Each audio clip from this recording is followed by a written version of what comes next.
Ce matin, nous avons une conférence sur les puissances occidentales et le Moyen-Orient qui va porter, je crois, essentiellement sur les États-Unis, mais un peu aussi sur l'Union européenne. Elle sera donnée par Philippe Drose-Vincent, qui est politologue et spécialiste du Moyen-Orient, qui est maître de conférence à l'Institut d'études politiques de Toulouse, mais je crois avoir compris qu'il allait changer de ville l'an prochain, et qui est auteur d'un livre que moi j'avais lu à l'époque et que j'avais trouvé tout à fait remarquable sur les vertiges de la puissance, le moment américain au Moyen-Orient, qui est un livre qui date d'avant la révolution arabe et qui revenait sur la politique américaine au Moyen-Orient.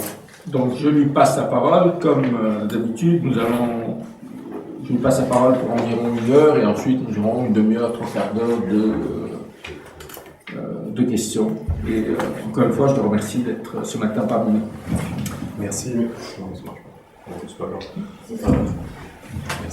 Merci Alain pour ta généreuse présentation et merci à l'IREMO pour leur invitation. Donc effectivement, je vais parler des États-Unis et de l'Union européenne, commençant bien évidemment par la politique américaine qui est la plus importante à comprendre, en prenant un petit peu de background. C'est ce qui m'a été demandé pour arriver sur les questions actuelles. Donc, effectivement, j'avais un petit peu travaillé suite à un passage à Washington, où j'étais resté dans le cœur à partir de la Brookings Institution, donc ce qui est vraiment un des cœurs du système américain, même si c'était pas proche de la Maison-Blanche, mais tout le monde se connaît.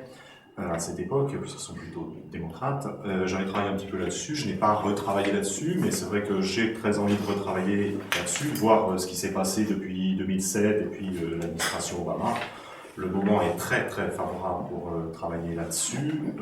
Après, d'autres questions, mais je vais faire part d'un certain nombre d'hypothèses. Alors, donc, dans un premier temps, les États-Unis et le Moyen-Orient, je développerai 4 points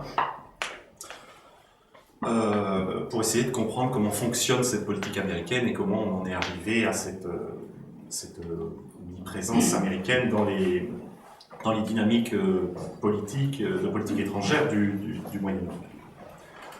Je vais très vite sur l'introduction pour gagner du temps, ou alors mon premier point est une forme d'introduction. Ce qu'il faut comprendre dans un premier point, c'est qu'il y a une arrivée tardive des États-Unis au Moyen-Orient. Les États-Unis n'ont pas du tout la posture impériale de la France et de la Grande-Bretagne. C'est pendant très longtemps une puissance neutre, une puissance marginale, essentiellement autour de trois éléments. D'abord, c'est une puissance commerciale. Les navires américains commencent à apparaître en Méditerranée dans les années 1800. C'est d'ailleurs une cible des corsaires, des régences d'Alger, de Tripoli. Il y a des archives françaises là-dessus. Les corsaires s'attaquent, les Français donnent des lettres de course aux corsaires algériens, il y a des archives là-dessus, il y a des Américains réduits en esclavage, il y a des livres qui expliquent que tout ceci est une honte, écrits par des gens qui eux-mêmes sont esclavagistes aux États-Unis, évidemment. C'est une période importante, c'est au moment où naît la marine de guerre américaine, au moment où le corps des Marines est créé avec une attaque sur Tripoli, sur Alger en 1815-1816, justement pour défendre ses intérêts commerciaux. Deuxième élément, c'est une puissance qui a des intérêts culturels très importants. Donc c'est très différent de la France et de la Grande-Bretagne, leur posture impériale. Il y a des missions protestantes qui jouent un rôle extrêmement important. À partir des années 1820, des missionnaires presbytériens de la Nouvelle-Angleterre qui sont dans la théologie de l'accomplissement des prophéties, qui sont assez mal accueillis par les chrétiens orientaux, mais qui sont présents en Syrie, en Anatolie, en particulier parmi les Arméniens, et qui développent tout un réseau scolaire, des réseaux hospitaliers, le Protestant College de Beyrouth, qui deviendra la première université, la fameuse IUB, American University of Beirut, puis après ça sera la UC au Caire, etc. Donc il y a une présence culturelle, des intérêts culturels. Et puis troisième élément de présence américaine aussi, mais marginalement dans un premier temps, le pétrole, évidemment. Il y a tout un refus, évidemment, franco-britannique pendant très longtemps de ce qu'on appelle les accords de la ligne rouge. Bon, je ne peux pas entrer dans ces détails-là, mais de laisser entrer les Américains. Les Américains sont dans une part sous forme de société de consortiums de sociétés américaines au sein de l'Iraqi Petroleum Company. Ils sont un certain nombre de sociétés qui sont enregistrées au Canada, qui fait partie de l'Empire britannique, parce que ça ne peut pas être des sociétés américaines, donc la Kuwait Oil Company, la Bahrain Oil Company, dans les années 20. On les voit, c'est le début d'une relation extrêmement importante à la fin des années 30, et là c'est en violation des accords qui leur interdisaient d'aller prospecter de manière indépendante des intérêts français ou anglais, ce qu'on appelle la violation des accords de la ligne rouge, c'est-à-dire les lignes correspondant à l'Empire ottoman. On les voit prospecter, on les voit se rapprocher du royaume saoudien dans les années 30, d'où la fameuse rencontre de Roosevelt revenant de Yalta, rencontrant Ibn Saoud, donc la création de l'Aramco, etc. etc. Dans ces années-là, on va découvrir à partir des années 40 le caractère stratégique du pétrole avec la Deuxième Guerre mondiale. On parle déjà du peak oil en 1948. Le fait qu'il n'y aura plus de pétrole américain suffisant pour que la consommation américaine, puisqu'il y a une forte production américaine, monte et ne peut plus être satisfaite par la production américaine, et donc il faut l'importer d'autre part, d'autres régions, et celui du Moyen-Orient est dans la vision américaine destiné à remplacer le pétrole américain, dont l'exportation baisse. Ils deviendront importateurs nets de pétrole à partir des années 70. Et si vous regardez tout ce qui est le plan Marshall, c'est toute une substitution construit par les Américains, c'est toute une substitution du charbon en Europe par le pétrole, et le pétrole du Moyen-Orient pour l'Europe en reconstruction. Donc une entrée tardive des Américains au Moyen-Orient autour de ces trois types d'intérêts. Ce qui m'amène au deuxième point, c'est de voir que petit à petit, il va y avoir une émergence de la puissance américaine. Je fais des rappels très, très rapides, qui va prendre le relais de la Grande-Bretagne avec, à l'issue de la Seconde Guerre mondiale, progressivement, c'est ce que je vais essayer de montrer rapidement, autour du pétrole et de la guerre froide. Je vais commencer par le deuxième élément. Il faut comprendre que le Moyen-Orient est quelque chose de central dans la planification stratégique de la guerre froide naissance. La guerre froide, elle commence non pas en Europe, Berlin, Europe, etc., mais au Moyen-Orient, en Turquie, autour des détroits, en Azerbaïdjan, etc., etc. D'où l'entrée de la Turquie dans l'OTAN en 1952, d'où l'affaire Mossadegh en Iran en 1953. Il faut voir que le Moyen-Orient est au départ une zone stratégique, et la Méditerranée. L'Europe, c'est pour les planificateurs militaires américains à l'issue de la Seconde Guerre mondiale, dans le rapport qui devient complexe et puis qui après va devenir un rapport de guerre froide avec l'URSS, l'Europe c'est une périphérie qu'on peut perdre dans un premier temps, en cas de conflit, dans une première phase du conflit. Ce qu'il faut tenir, c'est la Grande-Bretagne, pour reconquérir éventuellement l'Europe face aux forces soviétiques si les chars soviétiques déferlent. Ce qu'il faut maintenir, c'est la Grande-Bretagne et l'Afrique du Nord et le Moyen-Orient. Ce sont des zones tout à fait centrales. C'est à partir des années 50, à partir des années 60, que la doctrine stratégique américaine dira qu'il faut arrêter les soviétiques sur le Rhin, c'est-à-dire au niveau de l'Allemagne occidentale. Donc ça explique tout un certain nombre de doctrines, la doctrine Truman, etc., les pactes de Bagdad, la position américaine à Suez, l'entrée des Marines à Beyrouth en 1958, la mise en place de la 6e flotte, je vais très très vite, et toute une oscillation américaine entre la volonté de s'appuyer sur la Grande-Bretagne, qui est la puissance dominante à l'issue, encore dominante à l'issue de la Seconde Guerre mondiale, sur le déclin au Proche-Orient, mais encore présente jusqu'en au moins fin des années 60, 71 si vous voulez, dans le Golfe. Donc s'appuyer sur la Grande-Bretagne pour défendre les intérêts stratégiques de l'Occident. Et puis, d'autre part, la volonté de contrer, c'est totalement contradictoire, la volonté de contrer l'URSS en se rapprochant des nouveaux types de dirigeants qui apparaissent, des dirigeants militaires, nationalistes, dont le modèle éponyme est Nasser. Bien évidemment, le conflit israélo-arabe va poser un problème à cette planification stratégique américaine, au sens où il faut contenir ces effets, donc pousser Nasser, Ben Gourion ou d'autres dirigeants au compromis pour empêcher l'intrusion soviétique au Moyen-Orient par le biais de ce conflit, qui soutiendrait l'un ou l'autre des camps. Donc empêcher le conflit israélo-arabe de dériver en favorisant l'entrée de l'URSS au Moyen-Orient.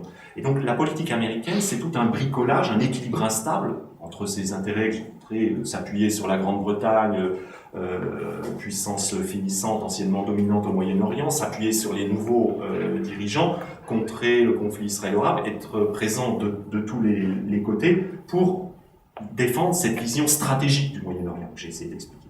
Avec, et ça commence à s'instaurer, une relation tout à fait spécifique avec Israël. Roosevelt avait envisagé, pas accepter le plan de partage, mais de finir avec trusteeship, donc une mise sous tutelle. La décision de Truman de reconnaître Israël a été très controversée. Et se développe, se met en place tout un certain nombre d'affinités culturelles avec Israël. À cause de la Bible, du biblisme profond de la culture américaine. Après tout, c'est normal de trouver des Juifs en Palestine, c'est dans la Bible. Autour de la culture de pionnier d'Israël, que les Américains retrouvent dans une forme de culture pionnière.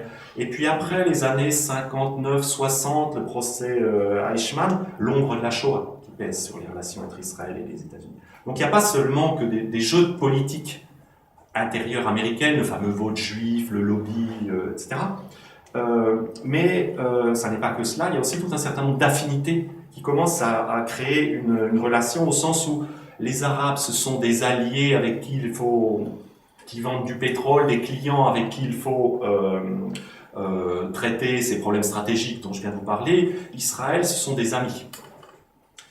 À partir de là, on voit, je vais évidemment très très vite, monter une puissance américaine qui est de plus en plus investie au Moyen-Orient et qui va devenir une puissance extrêmement présente.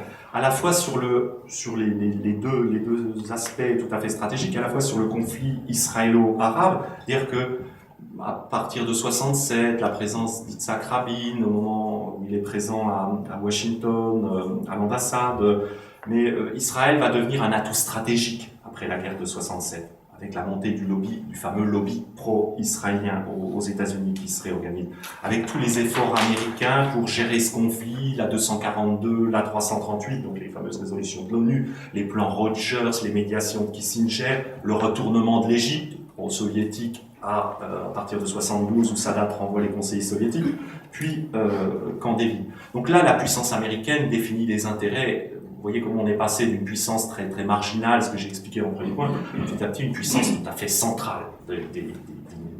Centrale aussi, donc sur le conflit, sur la partie Proche-Orient, centrale aussi sur la partie Golfe.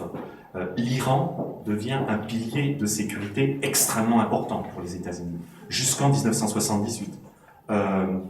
L'Arabie Saoudite aussi, avec son rôle tout à fait stratégique sur le marché pétrolier, comme ce qu'ils appellent le producteur d'appoint, swing producer.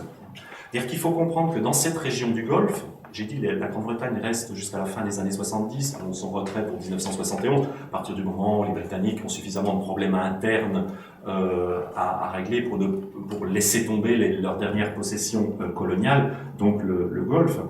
Donc il y a un retrait de la Grande-Bretagne, et donc il y a une prise en compte stratégique de cette région par les Américains. Rétrocession de Diego Garcia, cette zone est également stratégique avec l'augmentation, la guerre de 73 et le problème du triplement des prix du pétrole, etc. Vous connaissez tout cela. À partir de ce moment-là, il va y avoir une politique américaine pour essayer de structurer un positionnement stratégique américain dans le Golfe et autour de l'Iran et de l'Arabie Saoudite. L'Iran, il faut bien comprendre que c'est un allié essentiel. La fameuse, les deux piliers, twin pillar policy, donc l'Arabie Saoudite et l'Iran. Le Shah d'Iran, donc je parle de l'Iran jusqu'en 1978, est un allié essentiel. C'est pour ça que la révolution islamique sera un traumatisme absolu pour les États-Unis, d'autant qu'ils ne l'ont pas vu venir. Le Shah d'Iran a accès à tous les arsenaux américain, tout le matériel militaire américain. Il peut acheter tout ce qu'il veut, hein, sauf le nucléaire. Mais c'est un allié tout à fait essentiel, et donc en échange de cette proximité, eh bien c'est lui qui sert de protecteur régional pour la puissance américaine, de gendarme régional, c'est les fameux deux piliers, parce que l'Arabie Saoudite est plutôt un pilier économique qu'un pilier militaire. C'est l'Iran qui a ce rôle-là, jusqu'en 1978, hein, d'où la césure et le traumatisme absolu que représente 1978.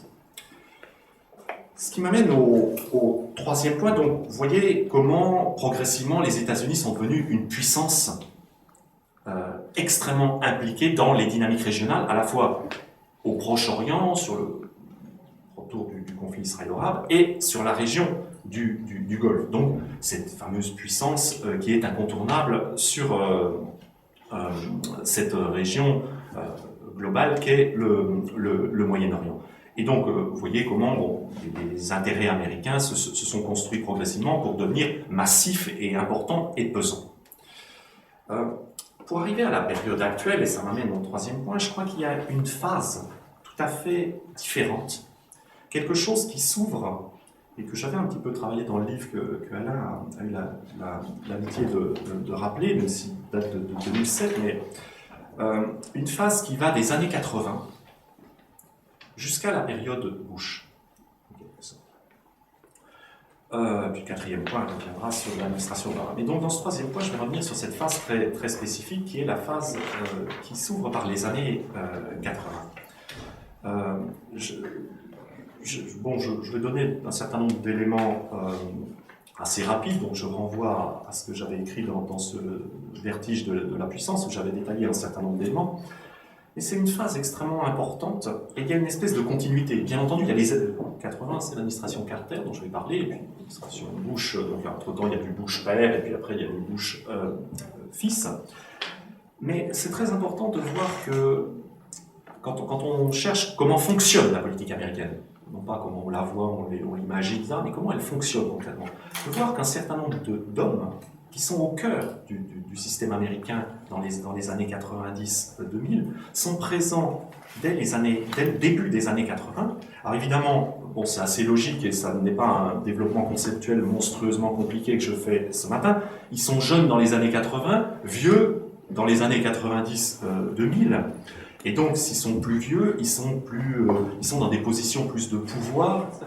Mais des gens comme Richard Clark, des gens comme Fukuyama, comme Dennis Ross, comme Leslie Galb, comme Franklin Miller, comme Randy Beers, comme Richard Haas, vous les voyez apparaître à des petites positions, c'est-à-dire qu'ils viennent de finir leur PhD en Political Science and International Relations dans les grandes universités américaines, et ils font des petites notes sur ce qui se passe stratégiquement dans les années 80, la révolution islamique, la guerre Iran-Irak, etc. Donc ils commencent à prendre contact avec ces problèmes à ce moment de profond bouleversement pour la politique américaine. Et ces gens-là, prenant de l'âge, choisissant après les gens que j'ai cités, il y en a qui seront démocrates, d'autres qui sont républicains, etc. Ça dépend des parcours politiques, mais ils se connaissent tous, évidemment. Ils prendront des positions de pouvoir, ils seront beaucoup plus investis, et puis ce seront des décideurs, Wolfowitz aussi, dont je ne vais pas citer le nom, mais présent dans ces équipes-là. Ce sont des gens qui vont être très importants dans la politique étrangère américaine, dans les années 90 et encore dans les années 2000. Alors, indépendamment de ces questions de personnes, mais qu'assure une continuité dans cette phase, qu'est-ce qui se passe et pourquoi c'est une nouvelle phase de la politique étrangère à partir des années 80 ? Ce qu'on voit à partir des années 80, à partir d'initiatives initiées par Carter, puis reprises par Reagan, dans les mêmes termes, même si ce n'est pas du tout le même bord politique, on voit une politique américaine qui là va changer de nature, développer un certain nombre de projets régionaux, d'idées. Avoir des projets, c'est beau, mais se donner des outils. Et puis mettre en œuvre cela. Alors concrètement, qu'est-ce que cela signifie ? En janvier 80, donc dans un contexte de ce qu'on appelle la Seconde Guerre froide, de relance de la guerre froide, d'arrivée des Soviétiques en Afghanistan, Carter introduit une doctrine nouvelle, d'abord au niveau du Golfe. Dans son discours d'État de l'Union, que fait chaque président américain en janvier ou en février, en rehaussant le Golfe, au rang d'intérêt national américain. C'est plus une zone dans laquelle ils ont de forts intérêts, qu'ils défendent à l'aide de gendarmes régionaux, dont l'Iran jouant, du Shah d'Iran joue un rôle important, mais en 80, le Shah est parti, et donc il y a un léger problème stratégique. Une nouvelle compréhension des enjeux stratégiques, au sens que toute menace dans la région, d'abord du Golfe, sera considérée comme une menace aux intérêts nationaux américains, donc amènera une intervention directe américaine. La notion d'intervention directe. On n'aura plus des gendarmes régionaux, des alliés régionaux, mais on interviendra nous-mêmes. Et j'ai dit, ce sont de nouvelles idées, de nouvelles façons de voir le Moyen-Orient. Mais derrière ces idées, il y a des outils. Parce que si vous avez des idées et que vous n'avez pas les structures de politique étrangère qui sont derrière, ça reste des idées qui circulent. Et donc ça ne sert à rien. Mais c'est à partir de ce moment-là qu'on voit apparaître, alors ça va changer de nom, mais avec Rigata, mais Carter, ça s'appelle Rapid Deployment Force. C'est l'idée de prépositionnement de forces militaires, de coordination avec les états-majors saoudiens, égyptiens, pour prévoir non plus cette action par des gendarmes régionaux, mais une intervention militaire américaine directe. Donc il y a une vision beaucoup plus globale à partir des années 80, initiée par le président Carter, reprise par le président Reagan, et qui met en place un certain nombre de moyens, le fameux, et c'est tout à fait essentiel, commandement central de l'armée américaine, CENTCOM, qui est un pilier essentiel de la stratégie américaine. On parle beaucoup des visites des diplomates, etc. Mais les visites des militaires, des chefs du CENTCOM, c'est quelque chose d'essentiel dans la politique étrangère américaine. Il est créé en 1983.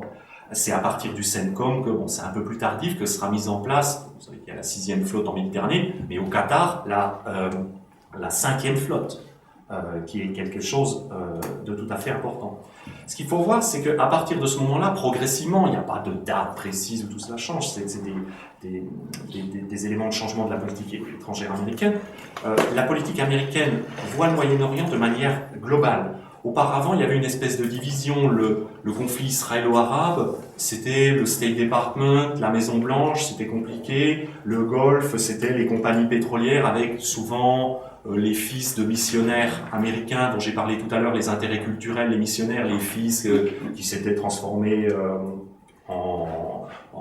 qui avaient fait un certain nombre d'études et qui s'étaient transformés soit en ingénieurs pétroliers, soit en conseillers politiques qui travaillaient dans les compagnies pétrolières, qui faisaient la politique dans le Golfe. À partir des années 80, il y a toute une vision des problèmes du Moyen-Orient comme global. Le conflit israélo-arabe pèse sur tout le Moyen-Orient parce que ça induit des positions saoudiennes ou des complexités dans nos relations avec l'Arabie saoudite et dans le pétrole. Et même chose qui se passe dans le Golfe pèse sur le Proche-Orient. Donc toute une vision globale, une doctrine plus globale, une prise en compte beaucoup plus globale du Moyen-Orient et des outils pour mettre en œuvre ces doctrines en cas de menace perçue de menace perçue qui sera perçue comme une menace aux intérêts américains. Et bien évidemment, ça, vous le verrez se mettre en application trait pour trait, enfin mot pour mot, en 90-91, avec la guerre du Golfe, la première ou la deuxième, selon la façon dont on compte, la guerre Iran-Irak ou pas. Donc, qui est une remise en ordre régionale par les États-Unis eux-mêmes. C'est plus du tout des piliers régionaux qu'on utilise pour bouter l'Irak hors du Koweït, mais c'est les États-Unis qui débarquent et qui remettent en ordre le système régional. Les choses changent, mais dans les années 90, c'est ça que j'avais plus particulièrement étudié en détail dans mon livre, donc je vais aller très très vite, mais toute cette politique va être reprise par d'autres administrations. Je vais très vite, mais les années 90, c'est des années extrêmement importantes aussi.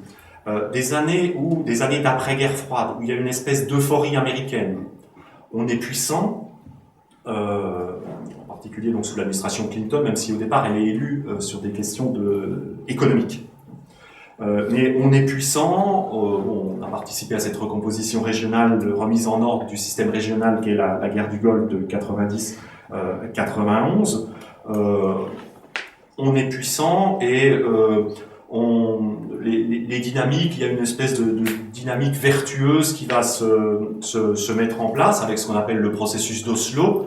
les Américains n'ont pas initié, c'est les Norvégiens, mais très vite, les Norvégiens ont renvoyé le bébé aux Américains. C'est pour ça que c'est signé, les accords sont signés en septembre 93 à Washington. Mais l'idée que bon, on va commencer à régler ce conflit israélo-palestinien avec un processus qui qui au départ part sur des choses peu ambitieuses et puis petit à petit produit une dynamique de processus et semble produire de la négociation et potentiellement de la paix. Et puis sur le volet Golfe, la mise en place de l'embargo sur l'Irak, un legs de la première administration Bush père, eh bien, semble faire ses effets et on s'attend à ce que le régime irakien donc de Saddam s'effondre.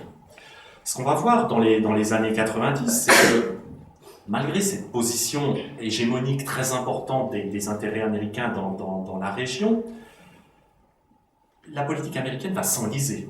Là aussi, je suis obligé d'aller très très vite, mais le processus que les Américains voyaient comme des cercles vertueux, ils étaient des facilitateurs, comme ils disaient, facilitators, qui n'avaient pas trop à intervenir puisque les gens discutaient et finissaient par produire des accords, sans au départ qu'ils s'en rendent compte, et puis après il y a une espèce de myopie où ils se sentent suffisamment puissants pour ne pas avoir à intervenir dans les détails pendant un certain temps.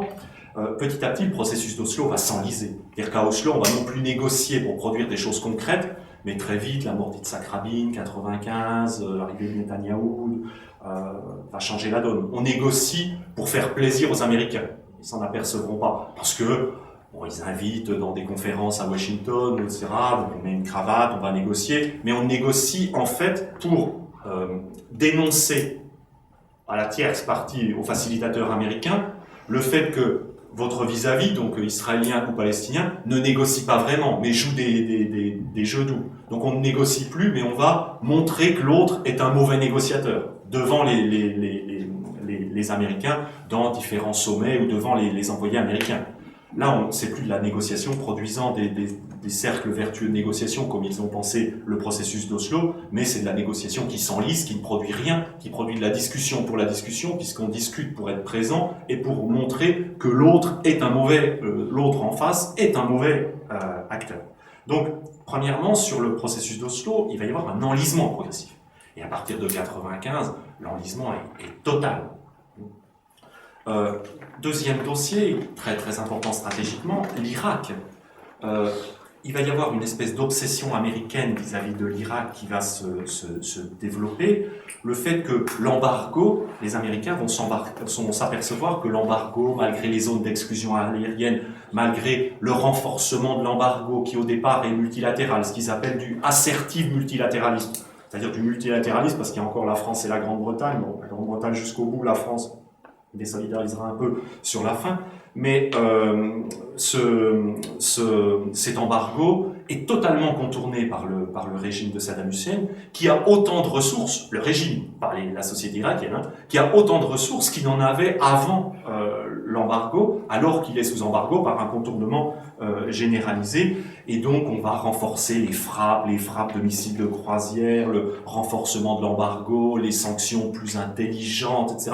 Et en fait, enlisement total, c'est-à-dire que désarroi complet, on tape sur l'Irak, ce qui décrédibilise la politique américaine, puisque le régime utilise le fait que les enfants irakiens meurent sous l'embargo, etc., etc. Le régime l'utilise aussi.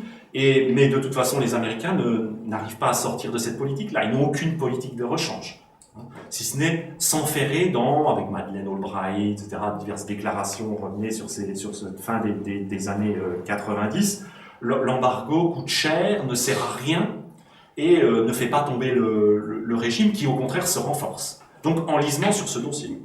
Et puis, troisième point dans les années 90, encore une fois, malgré cette puissance très dominante que j'ai montrée tout à l'heure, en tout cas très, très présente, et qui a un projet pour le Moyen-Orient, bien loin de voir arriver un New Middle East économique avec des market démocraties, enfin, cette idée de transformation du Moyen-Orient avec des démocraties de marché, des États qui sont plus ouverts et qui commercent, Ce qu'on voit dans les années 90 et dans la seconde moitié des années 90, c'est un Moyen-Orient où on fait la course aux missiles, la course aux armements, où monte le terrorisme, où monte l'anti-américanisme, l'islam politique et l'anti-américanisme, l'extrémisme. Et donc la fin des années 90 est un désarroi complet pour, en l'occurrence c'est l'administration Clinton, donc il va essayer de sauver à l'arrache, à la dernière minute, ce processus d'Oslo avec la fameuse conférence du Camp David II, qui évidemment, vu ce que j'ai raconté, sera un échec, puisque bon, négociation, ça se prépare une négociation, on ne peut pas la forcer. Non. Et puis, le dossier irakien, de toute façon, l'administration Clinton ne peut pas faire autre chose que, comme ils disent puisqu'ils perdent les élections, les démocrates, comme ils disent dans le jargon américain, ils refilent le bébé à l'administration suivante, à défaut de savoir quoi faire avec ça, et en tapant sur l'Irak à coups de missiles de croisière. C'est ça le renforcement de l'embargo. Juste avant de passer sur l'administration Bush, un petit détail. Pendant cette période de la seconde moitié des années 90, il y a des gens qui sont dans l'opposition, qui sont des républicains, une aile très minoritaire des républicains, des gens qui s'intéressent à la politique étrangère, qui fourbissent leurs armes, qu'on appellera après, qui sont les fameux néoconservateurs, qu'on voit monter à partir des années une lettre à Clinton en lui demandant de placer, de faire du régime change en Irak, donc de passer à non plus de l'embargo, mais de dire que il faut renverser le régime, il faut dire les choses ouvertement. Donc à partir de janvier 98, ils ont des liens avec les exilés irakiens, on verra revenir après. Il y a tout un travail, ils ont tout un travail de lobbying au niveau du Congrès avec le fameux Iraqi Liberation Act de 1998. Ils sont dans des think tanks dont le nom évoque le type de projet et puis le type de pensée qu'ils ont. Project for PNAC, Project for a New American Century, donc ça indique ce que mais ces gens sont, encore une fois, dans les années 90, très minoritaires au sein des équipes républicaines, et puis ils sont dans l'opposition. Hein, c'est ceux qui vont former après les néoconservateurs. Alors, au vu de la présentation très rapide et à la hache que je viens de faire, vous voyez bien comment la période Bush s'inscrit à la fois en continuité et en différent. La période Bush, c'est pour ça que j'avais intitulé le sous-titre de mon livre, c'était le moment américain. C'est un espèce de moment d'exacerbation de l'interventionnisme américain au Moyen-Orient, dans la continuité de cette vision d'un projet global pour le Moyen-Orient que j'ai décrit à partir des années 80, mais en allant beaucoup plus loin et de manière beaucoup plus affirmative, assertive, comme ils disent. Alors je ne peux pas rentrer dans ces détails-là pour avancer, mais je vous renvoie à mon livre. Mais en gros, le désarroi du legs de l'administration Obama. Il y a trois éléments. C'est le désarroi du legs de l'administration Obama, à la fois sur l'Irak et sur le conflit israélo-palestinien, ce que je viens de montrer. Plus des idées qui circulent dans ces milieux, dans ce Project for a New American Century, des idées qui circulent dans les années 90, comme quoi on est puissant, et si on est puissant, on peut agir. Et on est puissant parce qu'on est puissant militairement. L'outil militaire est un outil efficace. La puissance militaire est efficace. Une fascination pour la puissance militaire, les outils militaires qu'ils ont, on peut agir, on a les moyens d'agir. Ça, plus, il faudra un troisième élément qui est le choc du 11 septembre, le choc stratégique qui est le 11 septembre, être frappé au cœur, je ne peux pas revenir là-dessus, ça va permettre, pendant cette administration Bush, cette espèce d'exacerbation de l'interventionnisme et cette mise en avant par l'administration Bush d'un projet d'interventionnisme direct tout à fait nouveau, une espèce de retournement stratégique en disant il faut commencer par l'Irak, et puis avec les manipulations sur les armes de destruction massive et le rapport au terrorisme, et l'Irak est en lien avec le terrorisme et a des armes de destruction massive parce que comme ils en ont eu, comme on l'avait vu en 80, au moment du début de l'embargo sur l'Irak et des commissions onusiennes de désarmement de l'Irak, on n'a plus d'informations puisque les inspecteurs onusiens se sont retirés en 98, mais comme ils l'ont fait avant, on fait de la planification, on dit s'ils l'ont fait, c'est qu'ils pendant qu'on est absent, ils continuent à le faire, et donc ils ont des armes de destruction massive, et puis on en a la preuve, vous avez vu tous les bricolages que ça a amené. Donc l'Irak est un dossier prioritaire, puis il y a tout un projet. Après l'Irak, il y aura les Next Ones. Les Next Ones, c'est la Syrie ou l'Iran, au choix, etc. Et puis après, il y a ceux qu'on demande de se réformer, l'Arabie Saoudite et l'Égypte. Et puis, bon, le pauvre conflit israélo-palestinien, c'est pas important, c'est pas une clé. Une fois qu'on aura... si Clinton s'est cassé les dents dans ce conflit, ce processus que je vous ai décrit très, très rapidement, c'est qu'il a mal analysé les choses. C'est pas la clé, comme ils disent, c'est pas la clé, le conflit israélo-palestinien, the key. La clé, c'est l'Irak et puis la recomposition stratégique. Une fois qu'on aura fait ça, alors tout le reste ira bien. Et donc, il n'y a pas besoin de s'en occuper. Bien évidemment, tout cela, j'ai pas le temps d'y revenir, mais j'ai écrit là-dessus à la fois dans le livre et puis un petit peu après dans la revue Politique étrangère. Tout cela a été un échec complet sur tous les tableaux.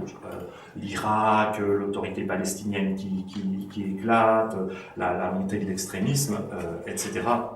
etc. Dans les 10 minutes qui me restent pour rester sur les États-Unis, c'est bon, je suis dans les temps, donc je suis à peu près. Donc bon, je pense que c'est assez connu sur cet échec de l'administration Bush et toutes ces réflexions, ça commence sous l'administration, c'est pour ça que je saute un petit peu pour parler un peu plus longuement de l'administration Obama. Oui. Donc bon, sur les rapports Baker-Hamilton, la guerre civile en Irak, c'est un échec complet, et puis les relations régionales explosent. Donc l'administration Bush finira aussi par, selon cette fameuse formule, laisser le bébé pour l'administration suivante. C'est-à-dire quand ils ne savent plus quoi faire, ils attendent l'administration suivante, et puis ils attendent que les suivants aient des idées ou pas. Ce qui m'amène au quatrième et dernier point, comment juger l'administration Obama. Donc, bien évidemment, je n'ai pas retravaillé de l'intérieur, j'ai vraiment envie d'y repartir, mais le moment est très très favorable, mais avec la deuxième administration, mais bon, un certain nombre d'hypothèses que je peux faire sur l'administration Obama, et bon, tout ça peut, si je suis amené à réécrire la suite de Vertige de la puissance, il faudra voir comment je place l'administration Obama. Mais en tout cas, qu'est-ce qu'amène l'administration Obama? Alors, l'administration Obama, en gros, elle amène un retour de normalité, si je puis dire, de la politique étrangère américaine. Après, c'est ce moment très spécifique qu'est l'administration Bush. Bien sûr, le contexte économique est aussi très important. C'est une administration qui va être prise dans des problèmes économiques et la gestion de problèmes économiques. Mais qui va se consacrer à la politique étrangère autour de l'idée de finir les guerres de Bush, comme ils disent. C'est-à-dire finir l'Irak, finir la guerre d'Irak, terminer la guerre d'Irak, et puis terminer l'Afghanistan, même si Obama relance l'Afghanistan, qu'il va décrire comme une guerre dite de nécessité. Là aussi, pour arriver sur des échecs. Alors qu'est-ce que c'est que cette politique Obama? Quatre points. Le troisième étant un tout petit peu plus long, peut-être qu'il parle un petit peu du problème israélo-palestinien, ça intéressera peut-être. Bon, premier élément tout à fait essentiel, l'administration Obama va changer le discours. Changer le discours par rapport à l'administration Bush. C'est des aspects symboliques. Alors on le reproche, je vais le reprocher dans mon troisième point, il y a le discours et il n'y a pas d'action. Mais le discours, l'aspect symbolique est très important. L'administration Obama comprend qu'en politique étrangère, la crédibilité, c'est quelque chose de très important. Faire de la politique étrangère, c'est aussi construire du crédit autour de ce qu'on fait. Et être puissant militairement, ça ne suffit pas à ce que les autres vous suivent, contrairement à ce que j'ai dit tout à l'heure, la façon dont l'administration Bush voyait tout cela. La puissance sans crédibilité ne donne rien. Et ça, on l'a très bien compris. Et ça, c'est un aspect tout à fait fondamental de l'administration Obama qu'elle va mettre en œuvre en 2009. Alors, évidemment, je fais allusion au discours du Caire, discours d'Istanbul, message de Nowruz à l'Iran, les interviews à l'Arabia, etc., etc., du président Obama, où les termes utilisés ne sont plus « on est puissant », etc., mais « mutual respect »,« listening ». qui sont des termes tout à fait nouveaux. Écouter les autres et respect mutuel. Donc, changement du discours, premier élément. Deuxième élément, gestion des dossiers légués par l'administration Bush.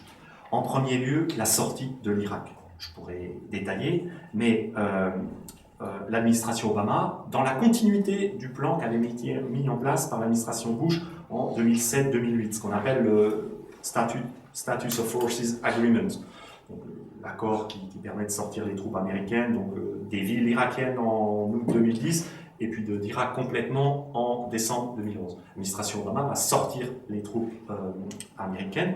D'ailleurs, Obama va imposer à ses militaires de sortir toutes les troupes.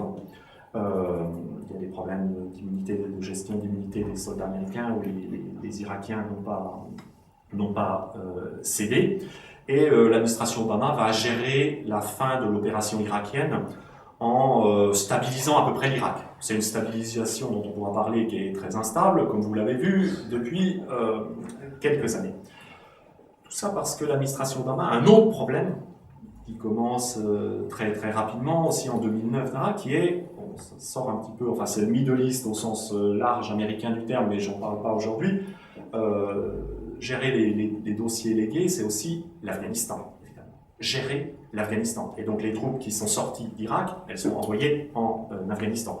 Il faut très bien comprendre, au vu du point que je vais parler là, dont je vais parler là, qui est un certain nombre de dossiers strictement moyen-orientaux ou proche-orientaux, que le dossier afghan accapare beaucoup de temps de l'administration Obama. C'est un dossier essentiel. Et donc, en général, quand il s'occupe d'un dossier qui est prioritaire, qui est essentiel, plus les questions économiques, les questions internes, les autres dossiers en pâtissent en général.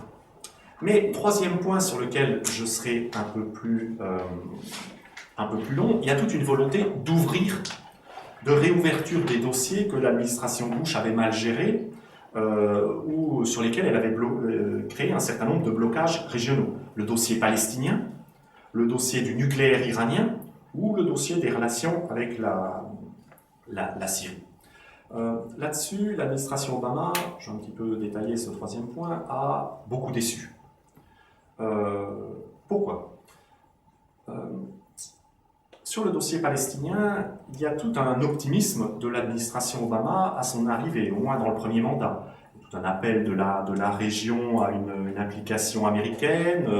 Très rapidement se met en place une médiation du sénateur Mitchell. Donc il y a des gestes, il y a des velléités, des mots qui sont quelque chose d'important. Après la politique catastrophique de l'administration Bush, qui avait fait des avancées considérables en termes de langage, en disant qu'il faut arriver vers une solution à deux États, les fameux discours de Rose Garden, machin autour de la Maison Blanche en juin 2002, mais un discours qui était déconnecté de la réalité, j'y reviendrai dans un moment. Et cette vision d'un dossier israélo-palestinien comme dossier non prioritaire, ce que je vous ai expliqué tout à l'heure par rapport à l'Irak, l'Iran, la Syrie, etc.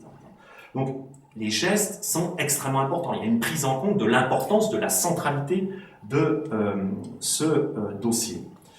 Mais très vite, on va s'apercevoir que les gens les plus impliqués dans le dossier, qui ont un savoir-faire, parce que la négociation, c'est aussi de la technique, c'est du savoir-faire. C'est pas, on ne décide pas comme ça de mettre des gens autour d'une table. Mais dans la négociation israélo-arabe, sont écartés par l'administration Obama. Les gens les plus impliqués techniquement à Washington, aux États-Unis, ceux qui savent un certain nombre de choses. Et l'administration Obama va rester à une vision peu innovante du problème israélo-palestinien. C'est-à-dire, l'autorité palestinienne, c'est la Cisjordanie, c'est Mahmoud Abbas, même s'il y a un problème de légitimité. Il faut empêcher le réarmement du Hamas. Et l'administration Obama sera très proche des objectifs israéliens lors de la guerre de Gaza en décembre 2008, avec soutien inconditionnel américain. Et donc, finalement, il y a des éléments tout à fait contradictoires. On va se rendre compte que même s'il y a un retour de centralité du dossier avec la nomination d'un envoyé spécial, Mitchell, etc., George Mitchell, etc., qui a un savoir-faire en Irlande, etc., l'administration Obama va poser le problème des colonies. fameux settlements, des colonies israéliennes. Il va y avoir ce phénomène du gel accepté 10 mois par Netanyahou. Mais l'administration ne va pas introduire d'idées nouvelles pour relancer la négociation. Elle va d'idées qui lui permettent de sortir de celles amenées par l'administration Bush autour du quartet. Elle va en rester aux conditions du quartet, en particulier pour le Hamas. Pas de volonté d'engagement, ce qu'ils appellent West Bank Only Strategy, donc appuyer l'autorité palestinienne en Cisjordanie, soutien sécuritaire à Mahmoud Abbas et économique au Premier ministre, donc missionnaire récemment, Salam Fayyad. Et puis un bras de fer avec Netanyahou sur les colonies qui sera perdu par l'administration Obama. Il y a deux éléments tout à fait essentiels pour comprendre cet échec de l'administration Obama. Premier élément, et pour comprendre au-delà des éléments un peu empiriques que je viens de donner là, j'en ai donné quelques-uns pour ne pas vous perdre. L'aspect, sauf quand il y a un engagement très important et très ferme d'un président américain. Et c'est très rare. Eisenhower à un moment, il a dit « je l'ai regretté, je ne le referai plus jamais », ou Bush père. Le conflit israélo-palestinien devient très vite une question de politique intérieure américaine, avec, dans le cas présent, dans le cas de Netanyahou, une capacité de jouer sur le pluralisme du système américain pour croiser le fer avec Obama au sein du système politique américain et finir par gagner.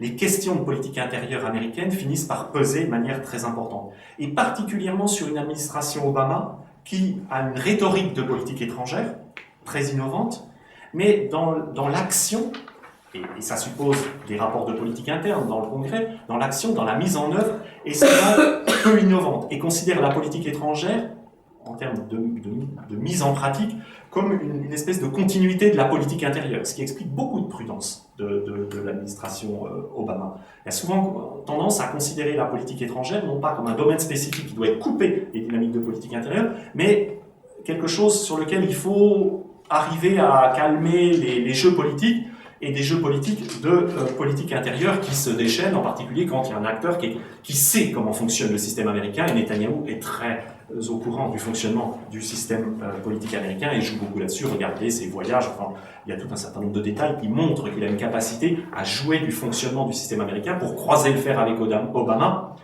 sur le terrain de la politique intérieure américaine et finir par gagner. Donc ça, c'est un premier élément qui va peser sur cet échec que j'ai décrit. Il y a un deuxième élément qui est que l'administration Obama gère des sorties de guerre, l'Irak, l'Afghanistan, avec un certain nombre d'outils dont je n'ai pas parlé, mais elle n'est pas du tout, sur lequel je pourrais revenir, mais elle n'est pas du tout innovante sur ce problème israélo-palestinien. Très rapidement, l'administration Bush avait introduit l'idée, ça traînait déjà à la fin de l'administration Clinton, l'idée que si la négociation israélo-arabe ne va pas bien, voire va dans le mur, c'est que les acteurs doivent se réformer. Il est nécessaire que les acteurs se réforment, soient de bons acteurs. Si on avait de bons acteurs, alors la négociation irait bien, le processus aboutirait. Après le 11 septembre, l'administration Bush, et puis Sharon, qui connaît très bien cela, va aussi jouer cela, va expliquer que ce n'est pas le processus de paix qui amènera les acteurs. La flèche d'implication ne va pas dans le sens. Le processus de paix, une fois qu'il marchera, provoquera une amélioration des acteurs. C'est-à-dire que les acteurs, ce que j'appelle une amélioration des acteurs, c'est-à-dire que les acteurs renoncent à la violence, acceptent de discuter, acceptent une partie des positions de l'autre face à un certain nombre de concessions. Mais c'est le contraire. Il faut d'abord changer les acteurs. Ah, et donc dans l'après-11 septembre, ça sera arrêter la violence. Dans le cadre de la guerre contre le terrorisme, pour, à long terme, mais ça ira tout seul, faire progresser la négociation, puisqu'on aura des bons acteurs, des acteurs réformés. Et cette idée que la réforme, c'est la lutte contre le terrorisme, c'est la démocratisation de l'autorité palestinienne, c'est ce que va amener, à partir de 2002-2003, l'administration Bush. En fait, ça a fracturé, ça a éclaté l'autorité palestinienne, le vide étant comblé par le Hamas, avec un nationalisme palestinien qui, pour la première fois, est fracturé en deux. Le Hamas qui prend le contrôle de Gaza en 2007, et puis l'autorité palestinienne qui conserve la Cisjordanie et réprime le Hamas de l'autre côté. Vous voyez bien que cette logique de changer les acteurs pour produire de la négociation, elle a montré ses limites. Donc, et en faisant en particulier, effectivement, poser dans l'après-11 septembre, l'administration Clinton c'était ambigu, mais dans l'après-11 septembre, c'est faisant porter la charge de la preuve sur les Palestiniens. C'est d'abord et avant tout l'acteur palestinien qui doit se réformer. Et ben, les Israéliens savent très bien jouer de cela et se présenter comme un acteur qui est proche d'eux, qui est démocratique, etc. Comment pouvez-vous relancer la négociation dans ce cadre, dans cette vision? Il faut innover de toute façon. Et de ce point de vue-là, l'administration Obama n'a pas changé le cadre. Ça, c'est le cadre du quartet, cette réforme de l'autorité. C'est le cadre du quartet qui se met en place à partir de 2003. Et l'administration Obama n'a pas du tout changé. Donc voilà ce deuxième point qui explique ces échecs qu'on voit jusqu'à nos jours. Quatrième point, donc l'administration Obama, alors je pourrais, mais je vais passer rapidement pour parler un petit peu des Européens. Donc l'administration rouvre un certain nombre de dossiers. J'ai parlé du dossier israélo-palestinien, j'ai donné un petit peu de détails, j'aurais pu parler du dossier iranien ou du dossier syrien. Bon, le dossier iranien est très intéressant, on pourra y revenir, mais je n'en parle pas. Quatrième point, il y a un dernier élément qui caractérise l'administration Clinton, c'est-à-dire que... Pardon. Obama, merci. Oui, Obama, tout à fait. Comme quoi il y a des gens qui suivent. Ce qui est bien, j'ai pas encore endormi tout le monde. Quand vous faites de la politique étrangère, ce que vous produisez comme effet n'est pas seulement le fait de votre politique étrangère, de ce que vous faites ou non, de votre activisme ou non, bon, mauvais, etc. Mais le contexte dans lequel vous intervenez, en l'occurrence ce qui se passe au Moyen-Orient, peut changer. Et l'administration Obama va faire face à des changements tout à fait fondamentaux dans le contexte avec les printemps arabes, avec l'effondrement de la structure régionale qui était cette structure de régime autoritaire qui réprimait leur société, qui vont être contestées par les sociétés. Le printemps arabe a des racines internes fondamentales, la contestation par les sociétés des régimes autoritaires, mais ça va remettre en cause tout un système régional qui fonctionnait autour de collusions entre des autoritarismes sous un parrainage américain qui pouvaient ne pas trop apprécier un certain nombre de régimes, mais pour défendre leurs intérêts, etc., fermaient les yeux sur un certain nombre de choses. Ce contexte régional est évidemment ébranlé radicalement par le printemps arabe, qui encore une fois n'est pas un complot américain, etc., mais a des racines internes. La révolte des sociétés, je n'ai pas à parler de ça, on ne m'a pas demandé de parler de ça, aujourd'hui, donc, qui est une révolte interne, qui a des racines internes. Mais ça a des conséquences externes au sens où ça change le contexte régional. Alors, la Tunisie, évidemment, ce n'est pas un cas extrêmement important, mais l'Égypte, c'est un allié clé des États-Unis.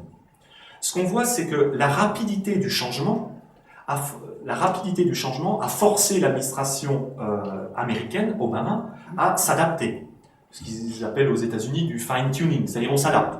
Au début, on dit « non, non, il n'y a pas de problème, l'Égypte est stable ». Puis après, on dit « si vous regardez le discours, après, il faut des réformes ». Après, on dira « il faut un dialogue entre l'opposition et le régime ». Après, il faut une transition organisée par des gens proches du pouvoir, Omar Souleyman, l'ancien chef des services de renseignement, voire les militaires. Puis après, on dit « il faudra des changements ». On dit, quand je dis « on dit », c'est à Washington. Et puis après, on dit « il faut que Moubarak s'en aille », dégage, comme on dit dans la rue. Donc, on va accepter le changement.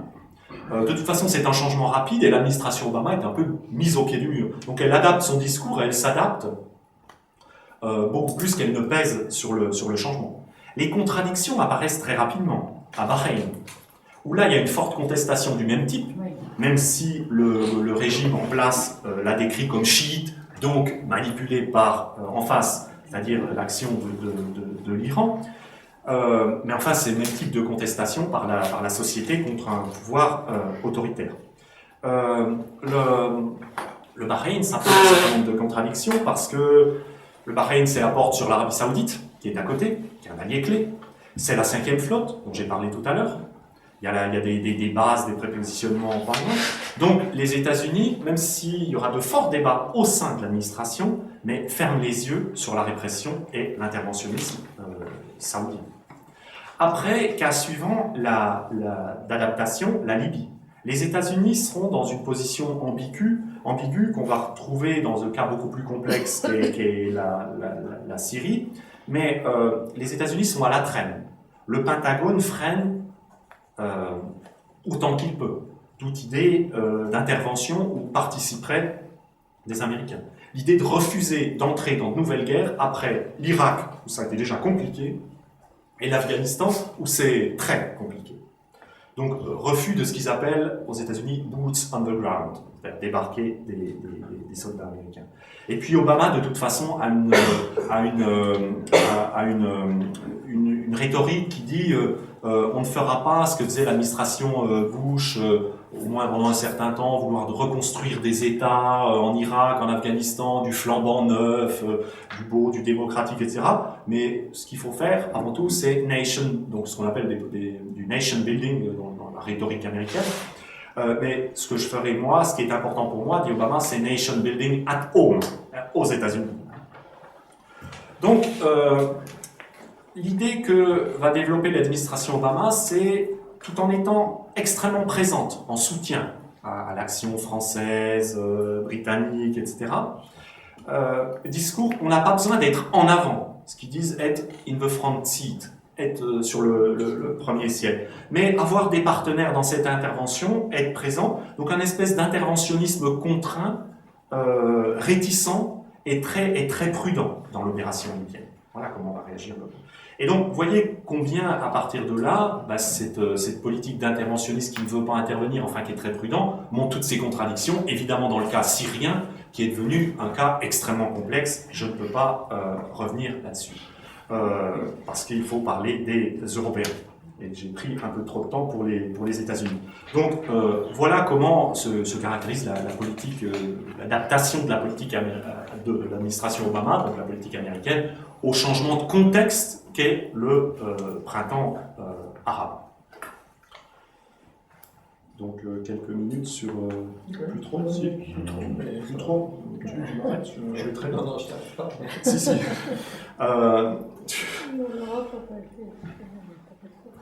Là, on change radicalement de sujet parce qu'on m'a demandé de parler, donc c'est vraiment deux choses totalement différentes, même si on trouve ça. Donc je vais résumer de l'Union européenne. Bon, on se place à un niveau très différent des États-Unis. Une place plus subordonnée par rapport aux États-Unis.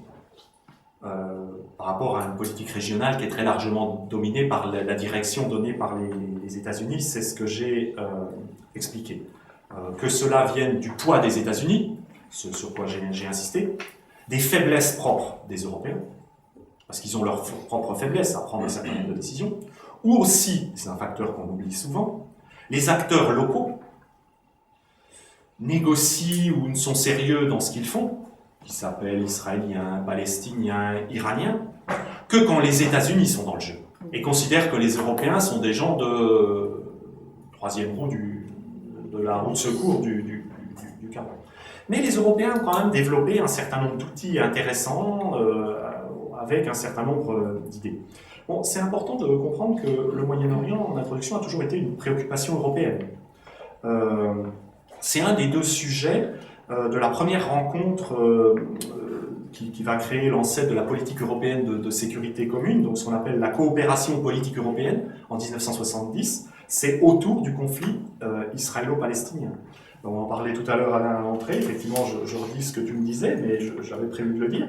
Donc la déclaration de Venise des Européens, c'est quelque chose de tout à fait novateur, en appelant à l'implication de l'OLP dans la négociation et la reconnaissance du droit des Palestiniens à l'autodétermination. Et c'est quelque chose qui sera utilisé après pour lancer le processus d'Oslo sous parrainage américain.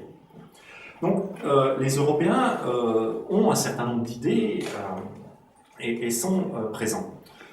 Premier point, il y a une importance du conflit israélo-palestinien pour l'implication de l'Union européenne. Autour de l'aide, c'est très très important, de l'assistance, particulièrement dans les années 90.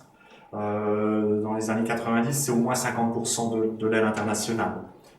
C'est très très important aussi dans les années 2000. C'est surtout une aide au développement au début des années 90, les infrastructures, les routes, les ponts, les aéroports, les ports, les hôpitaux, les écoles.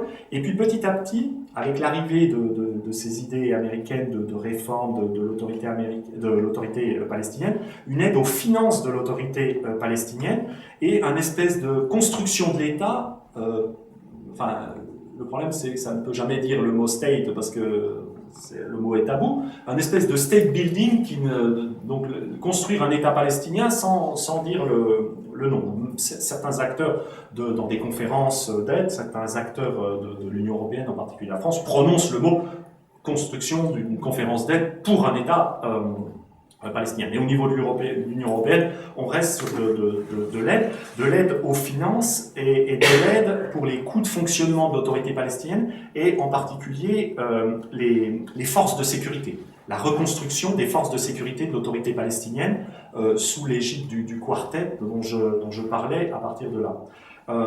Donc vous voyez, c'est la nature un petit peu subordonnée par rapport aux idées américaines de l'action européenne qui est importante. Subordonné au cadre du processus d'Oslo, on finance le processus d'Oslo, on est dans les négociations multilatérales, il y a un groupe des multilatérales, il y a les bilatérales, il y a les négociations multilatérales, il y a un groupe des multilatérales qui est dirigé par les Européens, il y a des envoyés spéciaux de l'Union européenne qui, alors bon, on n'en parle pas beaucoup, mais qui jouent un rôle très important dans quelque chose dont on parlait tout à l'heure aussi pour la Syrie, mais les processus de désescalade, par exemple au niveau de la deuxième intifada, c'est des éléments très importants. Quand on arrive dans une impasse, il est souvent important de faire de la désescalade, c'est-à-dire d'arrêter l'escalade, même si on ne produit pas de résultats, mais d'arrêter l'escalade. Et les Européens jouent un rôle très important. Il ne faut pas dire qu'ils ne font rien. Ils jouent un rôle extrêmement important. Javier Solana, etc. Je ne peux pas rentrer dans ces détails-là, mais autour de la deuxième intifada dans les années 2000-2001. Et les Européens donc sont un acteur à part entière du quartet, donc où il y a les États-Unis, les Nations Unies, la Russie et l'Union européenne, sont dans la feuille de route, la fameuse roadmap de 2003, et donc participent à cette transformation de l'autorité palestinienne, démocratisation de l'autorité palestinienne, réforme des ministères, réforme des services de sécurité, donc les fameuses missions de EUPOL COPS, donc COPS, vous voyez ce que ça veut dire en anglais, donc la formation de la police palestinienne, et puis la gestion du terminal de Rafah entre l'Égypte et Gaza. De ce point de vue-là, l'Union européenne est plus un acteur de statu quo, c'est-à-dire suivant les idées américaines, qu'un acteur innovant. Elle ne s'est pas autonomisée par rapport aux dynamiques américaines. Elle reste extrêmement alignée sur le quartet, même si il y a des divergences. Mais l'Union européenne, sur les conditions posées au Hamas, reste extrêmement alignée. Et puis, il faut regarder les réactions de l'Union européenne aux événements de 2008-2009, la guerre entre Israël et le Hamas, etc. Donc, premier point, je vais bientôt arrêter. Premier point, donc, un investissement sur le dossier israélo-palestinien autour de l'aide. Deuxième point, l'Union européenne a développé une prise en compte du Moyen-Orient de manière plus large, autour de processus de partenariat euro-méditerranéen, ce qu'on appelle le processus de Barcelone. Parallèlement au peace process américain, et en n'intervenant pas dans le peace process américain, qui est un lieu réservé américain, les Européens ont construit quelque chose d'autre. Donc, pour ne pas faire du peace process israélo-palestinien, ils ont fait de la politique méditerranéenne, de partenariat méditerranéen, qui a été remplacée sous forme de politique tout est en anglais, European Neighborhood Policy, donc politique européenne de voisinage à partir de 2004, ENP en jargon, tout est en jargon. En gros, c'est capitaliser sur le savoir-faire européen en matière d'élargissement à l'Europe de l'Est pour faire évoluer le Moyen-Orient, avec les outils différents de l'interventionnisme américain. C'est quoi ces outils différents? Très rapidement, c'est peut-être une illusion, parce que ça n'a pas changé ça, et c'est une des critiques, créer des réformes graduelles par des effets de socialisation. C'est-à-dire, comme en Europe de l'Est, parce que vous êtes membre d'un groupe, de l'Europe, vous vous comportez mieux, c'est-à-dire vous faites des réformes. Vous ne faites pas des réformes parce qu'on vous oblige à faire des réformes, parce qu'on vous menace, parce qu'on vous met sous sanction, idée de conditionnalité négative, mais parce que vous faites partie d'un club européen, d'un groupe européen, de l'Union européenne. C'est comme ça qu'ils ont construit leur politique entre l'Union européenne et l'Est de l'Europe. L'Est de l'Europe est une région qui est pleine de problèmes de minorités, de frontières, d'inégalités économiques et sociales, et la stabilisation de cela, ça s'est fait par cet effet de socialisation. Le fait d'être membre d'un groupe fait qu'on finit par adopter les habitudes du groupe, c'est-à-dire de se comporter de manière démocratique et de respecter les minorités, de négocier et non pas tuer, enfin de préférence, etc. etc. Donc, utiliser la politique européenne de Barcelone, avec toutes ses limites, et puis la ENP, European Neighbourhood Policy, ça s'appelle comme ça à partir de 2004, la réforme, c'est utiliser ces outils pour transformer la région méditerranéenne. Bien évidemment, il y a toute une critique qui va être adressée à tout cela, qui est que le gradualisme, ça sert les régimes autoritaires, ça renforce plus les régimes autoritaires quand ça les amène à se socialiser et à se réformer démocratiquement. Donc il y a toute une critique et un certain nombre de limites. L'Union européenne a aussi développé, dans les années 90-2000, ce qu'elle appelait contrairement aux Américains qui fonctionnaient par embargo, mise à l'écart, des rogue states, des États parias, des backlash states, des États qui sont en retrait par rapport au cours de l'histoire, l'idée de dialogue critique, là aussi fortement critiqué, si je peux jouer sur les mots, mais de dialogue critique avec la Syrie, la Libye de Kadhafi, l'Iran, etc., etc. L'Union européenne a lancé un certain nombre de dynamiques. Bien évidemment, l'Union européenne, et je termine maintenant, avec 7 minutes de retard, donc ça reste à peu près raisonnable, a beaucoup de difficultés à s'adapter à ce changement de contexte qu'est le printemps arabe, dont j'ai parlé tout à l'heure. Les révoltes de 2011 ont fortement ébranlé la politique européenne et la prise de décision européenne. Il y a tout un flottement, si vous regardez, les Européens étaient en 2010, en mars 2010, décembre 2010, ils étaient dans ce qu'ils appellent de la review, c'est-à-dire on revoyait, on remettait sur le tapis et on réformait cette politique que j'ai décrite de voisinage. Et évidemment, ils ont été un peu rattrapés par les événements de Tunisie, donc il y a un certain nombre de documents qui ne sont pas sortis tout de suite et les instances européennes sont restées très prudentes. Enfin, la stratégie est sortie seulement en juin 2011, quand ils ont vu un peu ce qui sortait de ces printemps arabes. L'Union européenne est face à un défi. Elle a développé des outils, elle a un aspect très suiviste, je l'ai dit jusqu'à présent, et le printemps arabe est un défi tout à fait nouveau pour renforcer, comme on dit dans le jargon européen. Il y a tout un certain nombre de réflexions à Bruxelles autour du renforcement. Ces gens parlent anglais, deepening, more for more, aller plus loin, entrer en contact cette fois-ci avec les sociétés civiles, ce qu'on appelle ownership, ceux qui s'approprient ça. Relire la conditionnalité avec non plus les anciens pouvoirs autoritaires, mais les nouveaux pouvoirs où les islamistes sont montés en puissance. Jouer sur un certain nombre d'instruments, les principaux instruments européens, c'est ce qu'ils appellent les 3 M, Money, Market Access et Mobility Partnership.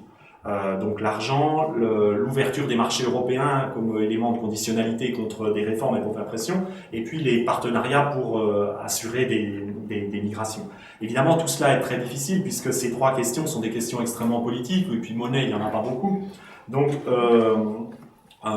l'Union européenne a beaucoup de problèmes pour renforcer, renouveler ses idées et relancer un certain nombre de dynamique, a beaucoup de difficultés à prendre des décisions politiques, et donc on reste à cette présence au sein du quartet dont je parlais tout à l'heure, dont elle est un membre à part entière. Il y a les Européens ne sont pas tout à fait d'accord avec les idées américaines, mais ils disent oui, on est obligé d'avaler un certain nombre de couleurs, mais mieux vaut être dedans parce qu'on peut espérer influer quand on est dedans, quand on participe à quelque chose, plutôt qu'être à l'extérieur et le critiquer et ne pas participer et donc être totalement marginalisé. Voilà un peu l'état très rapide de la politique américaine. Voilà, merci de votre écoute.